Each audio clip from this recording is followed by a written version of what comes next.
Imagine a dark room filled with shelves of unsolved cases that may not have been looked at in years. Now imagine taking those cases off the shelf and bringing them into the light. The goal of this channel is to shed some new light on those dark cold cases on a state-by-state basis.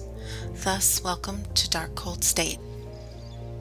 Today's true crime cold cases are from the state of California. Our first cold case is the murder of Eleanor Nichols. The date was March 9th, 2008 at approximately 9 a.m. and the Sacramento Metro Fire Department responded to a call at the 7900 block of Archer Avenue in Fair Oaks, California.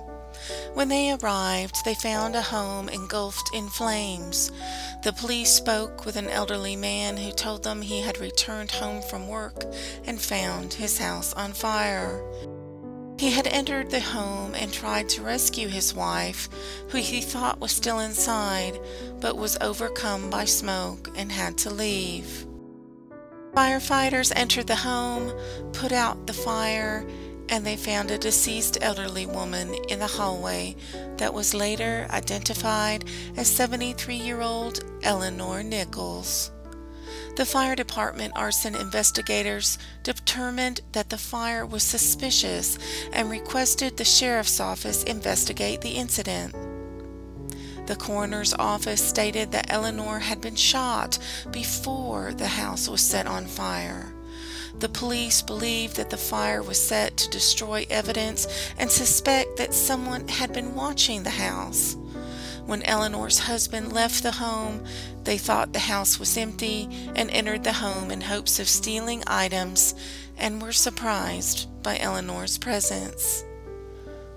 Anyone with information regarding the murder of Eleanor Nichols is asked to contact the Sacramento Sheriff's Homicide Bureau at 916-874-5057 and reference case number 2008-Nichols.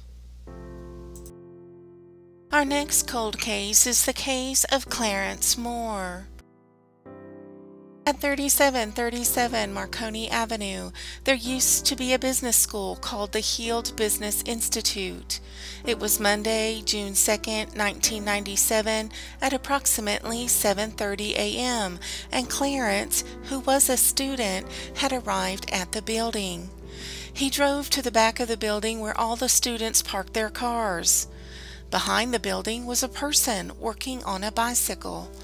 Clarence got out of his car and headed toward the rear of the building.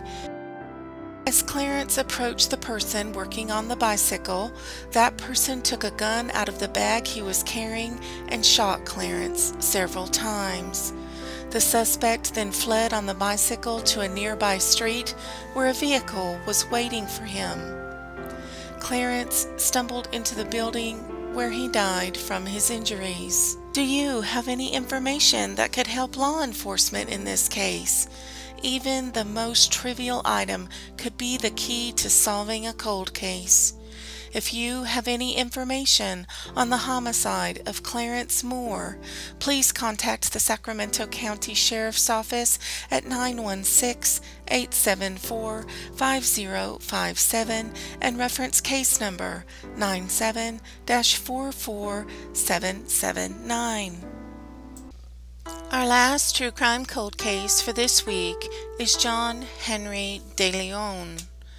John was from Fresno, California, and he was originally reported missing by his family members on October 20th, 2014. On March 22nd, 2015, remains were found in a remote area near Baird Road in Hoopa, California. Those remains could not be identified until July of 2015, when they were ultimately identified as John Henry Deleon, and his case was ruled a suspicious death, and his cause of death has not been released.